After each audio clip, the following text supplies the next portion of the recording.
In this episode of Japan Explained, let's check out the news regarding the temporary suspension of the sales of SUICA and PASMO and what we travelers can do.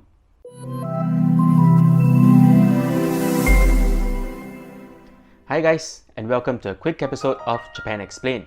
On 31st July 2023, a statement was released simultaneously by JR East, the PASMO Joint Council, Tokyo Monorail, and Tokyo Waterfront Area Rapid Transit, announcing the temporary suspension of the sales of SUICA and PASMO cards until further notice.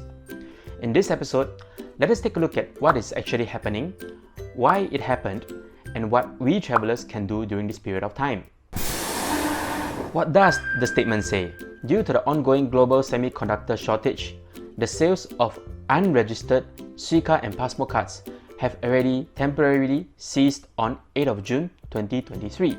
However, due to the uncertainty of the situation and in order to secure inventory for commuter passes and replacements of lost cards, sales of registered SUICA and PASMO cards will also temporarily cease from 2nd August 2023 until further notice. So in short, travelers will be unable to purchase new SUICA and PASMO cards through normal means during this period of time until further notice. Why is there an ongoing global semiconductor shortage?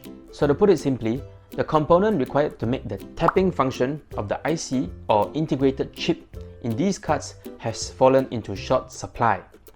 This shortage is caused by several factors and events, such as the supply chain disruptions and demand surges caused by the COVID-19 pandemic, trade restrictions between China and America, the rise of cryptocurrency, extreme weather conditions in Taiwan, and the ongoing war between Russia and Ukraine. Things are definitely more complicated than this, but this is the basic gist of it. This shortage is expected to last for some time, even until 2024. Japan Explained is a series where I do the homework so you don't have to. Most of the videos in this series provide useful information for travelers to Japan. So if you are planning a trip soon, please consider subscribing to my channel for more content like this. What other alternatives can travelers use? So for travelers, especially first-timers to Japan, this is a particularly sticky situation. Fortunately, I have some suggestions on how you can navigate Japan's public transport system conveniently during this time. First of all, use other IC cards. SUICA is issued by JR East, which operates the lines mainly in the Kanto and Tohoku regions, while PASMO is offered by non-JR East railway operators in the Kanto region. This means that if you are flying into an international airport in Japan which is not in Tokyo, the first IC card you can buy is actually not a SUICA or PASMO in the first place.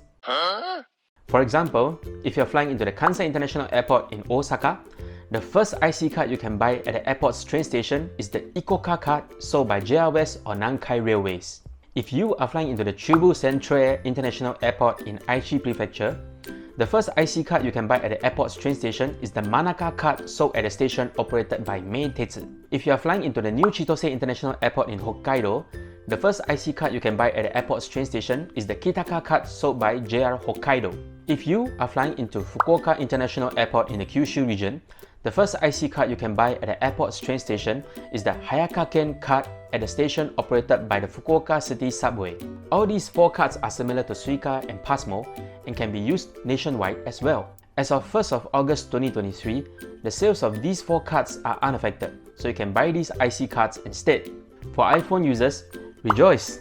You can use the mobile SUICA, PASMO or ICOCA if you're an iPhone user. The basic steps are, go to your wallet app on your iPhone. Select the transit card option. Choose either SUICA, PASMO or ICOCA and then select continue. Enter in the amount you want to charge to your card and then select add. You will be prompted to confirm your purchase and that's it. With this, you can now use your mobile phone as a SUICA or PASMO card as well. The third alternative is to buy the short-term SUICA and PASMO cards for tourists. There is a short-term version of both the SUICA and PASMO cards for tourists, and the sales of these cards are unaffected at the moment. For the SUICA, the alternative is called the Welcome SUICA card. For PASMO, the alternative is called the PASMO Passport card. The upsides for these two cards are that it doesn't require any deposit or issuing fee during purchase. In addition, you get to keep the card as a souvenir for visiting Japan at the end of your trip. However, the downsides are that both cards expires in 28 days on their own, along with whatever value is left in that card. Refunds are not available for these cards. Finally, if you are an experienced traveler to Japan who is flying into Tokyo and does not own an iPhone, well, we will have to depend on a combination of single-use train tickets and special or discount tickets to get us by until we reach another region where we can buy a different IC card. Fortunately, this is not difficult at all if you are an experienced traveler to Japan and know how to operate the ticket machines quickly. For certain days that you have several stops planned along lines run by the same railway operators, you can consider purchasing one-day tickets to make your journey more worthwhile and quicker. And this is the end of this episode of Japan Explained. If you found my explanations and suggestions helpful, please drop a like and leave a comment if you have any questions.